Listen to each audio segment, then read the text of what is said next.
Imam Al-Qurtubi. Pada kesempatan siang hari ini kita akan membahas bab ma jaa fi su'il khatimah wa ma jaa annal a'mal bil khawatim. Bab yang menjelaskan tentang su'ul khatimah, akhir yang buruk.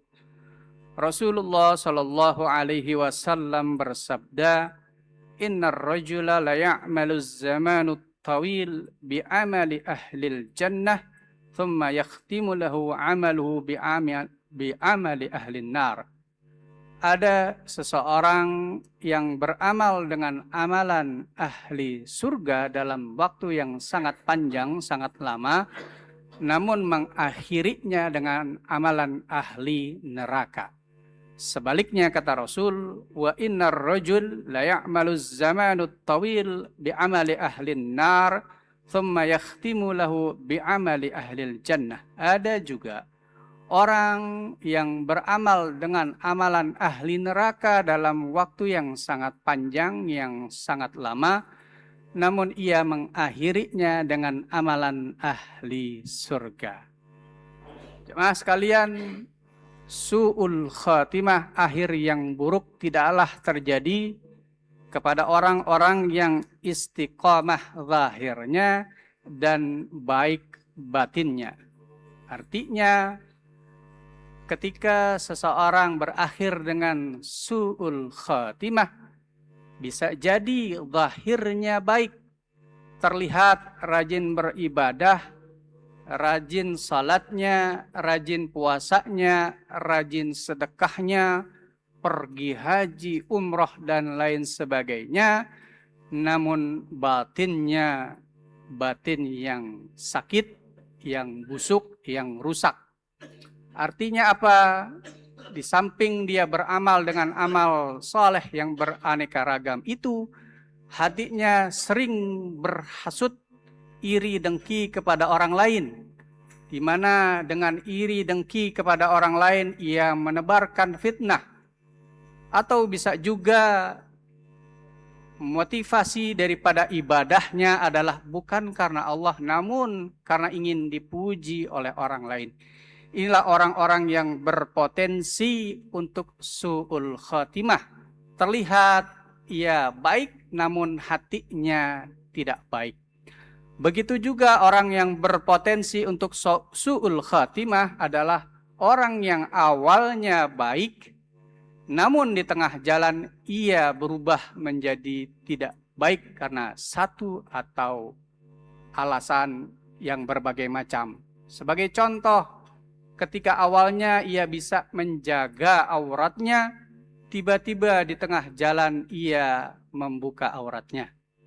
Kemudian contoh yang lain yang lebih parah adalah ketika awalnya kita melihat ia dalam keimanan, keislaman, namun beberapa tahun kemudian kita saksikan ia berubah, meninggalkan keimanan dan keislamannya. Na'udzubillah min dzalik.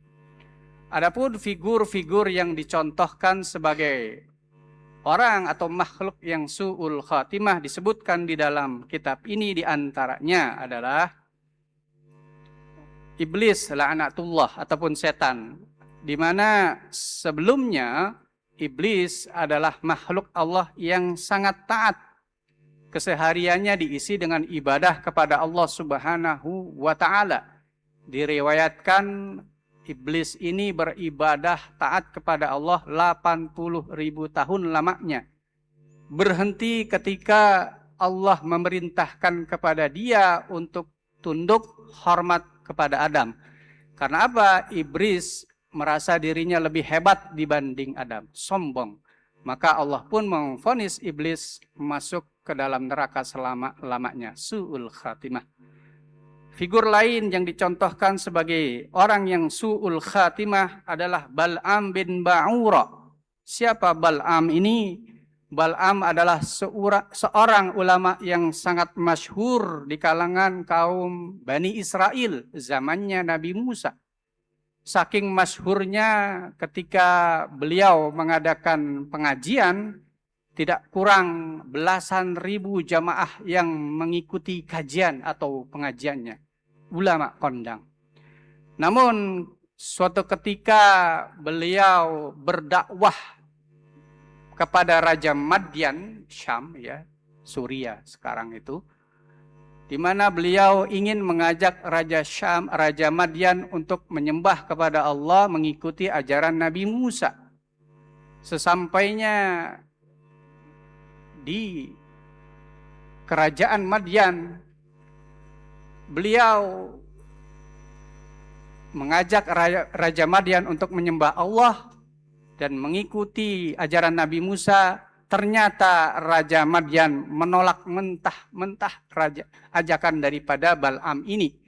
Sebaliknya Raja Madyan membujuk Bal'am untuk ikut agama dari Raja Madyan dengan berbagai macam iming-iming, harta, tahta, kedudukan, dan lain sebagainya. Maka terbujuklah Bal'am dan ia meninggalkan agama Allah mengikuti agamanya Raja Madyan. Su'ul khatimah. Ada juga kisah seorang pemuda yang ada di Mesir, di mana pemuda ini kesehariannya adalah seorang muazzin yang senantiasa mengumandangkan azan di atas menara. Karena pada zaman dahulu ketika ada orang mau mengumandangkan azan harus naik ke atas menara. Belum ada speaker. Ketika ia sudah berada di atas menara, matanya tertuju ke sebuah rumah. Dan di rumah itu ada seorang gadis cantik. Maka ia pun tertarik dengan gadis cantik itu. Ia langsung turun dan menuju rumah sang gadis. Ia tinggalkan tugasnya untuk mengumandangkan azan. Sesampai di rumah sang gadis itu, sang pemuda mengungkapkan rasa sukanya kepada sang gadis tersebut. Sang gadis menjawab, "Aku tidak mau main-main," gitu kan. Kemudian sang pemuda bilang, "Aku serius, aku ingin menikahimu, tidak main-main."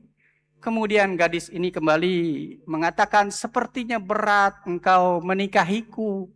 Karena apa? Engkau adalah seorang Muslim, sementara aku adalah seorang Kristen, Nasrani. Sepertinya ayahku tidak mengizinkanku menikah denganmu." Lantas sang pemuda ini pun mengatakan, "Kalau gitu aku akan masuk Kristen agar aku bisa menikahimu." Singkat kata, ia menanggalkan keislamannya, menikahi gadis pilihannya. Kemudian tidak lama kemudian ada musibah. Setelah ia menikah, tidak lama setelah dia menikah, ia terjatuh dari atas rumahnya, meninggal dunia. Dan ia pun dalam keadaan su'ul khatimah. Jamaah sekalian, Siti Aisyah radhiyallahu an, istri Rasul sallallahu alaihi wasallam, sering mendengar Rasulullah membaca doa, "Ya muqallibal qulub, tsabbit qalbi ala ta'atik," yang artinya, "Wahai yang membolak-balikkan hati, tetapkan hatiku untuk senantiasa taat kepadamu." Penasaran Aisyah kenapa Rasul sering sekali membaca doa ini, maka Aisyah pun bertanya kepada Rasulullah, "Ya Rasulullah, innaka tukthiru an tad'u bihadzal du'a." Wahai Rasul, kenapa engkau banyak sekali, sering sekali membaca doa ini? Fahal tahsya, apakah engkau merasa takut, kata Aisyah. Kemudian jawab Rasulullah, "Wa ma yu'amminuni ya Aisyah." Tidak ada yang bisa membuatku aman, wahai Aisyah. Wa qulubul ibad baina asbi'aini min asabi'il jabbar. Karena yang namanya hati seorang hamba berada di atas kuasa Allah Subhanahu wa ta'ala. Ketika Allah berkehendak merubahnya, maka akan dengan mudah berubahlah orang tersebut. Makanya Rasulullah Sallallahu Alaihi Wasallam mengajarkan kepada kita agar senantiasa Allah menetapkan keimanan kita, ketaatan kita kepada Allah Subhanahu wa taala sampai akhir hayat kita. Ada juga doa yang sama dengan doa Rasul ini terdapat di dalam Al-Qur'an. Doanya masyhur, sering kita bacakan seusai salat. Rabbana la tuzigh qulubana ba'da idh hadaitana, yang artinya adalah Rabbana, ya Tuhan kami, la tuzigh qulubana, jangan gelincirkan, rubah keyakinan, keimanan, keislaman kami, ba'da idh hadaitana, setelah Engkau memberi petunjuk kepada kami.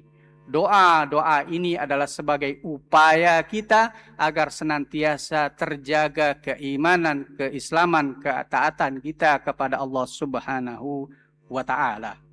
Jamaah sekalian, janganlah kita ujub merasa bangga dengan amal-amal ibadah kita. Ya, salat kita, puasa kita, sedekah kita. Karena itu bukan kita yang buat. Itu adalah atas izin Allah Subhanahu wa Ta'ala kita bisa sholat dan lain sebagainya.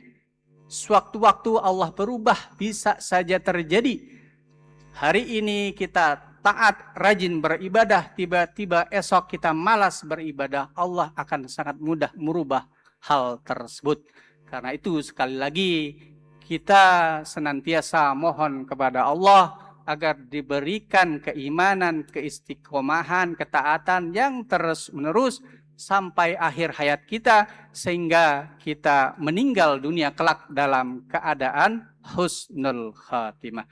Jemaah sekalian, demikian wallahul muwaffiq ila aqwamit thoriq. Wassalamualaikum warahmatullahi wabarakatuh.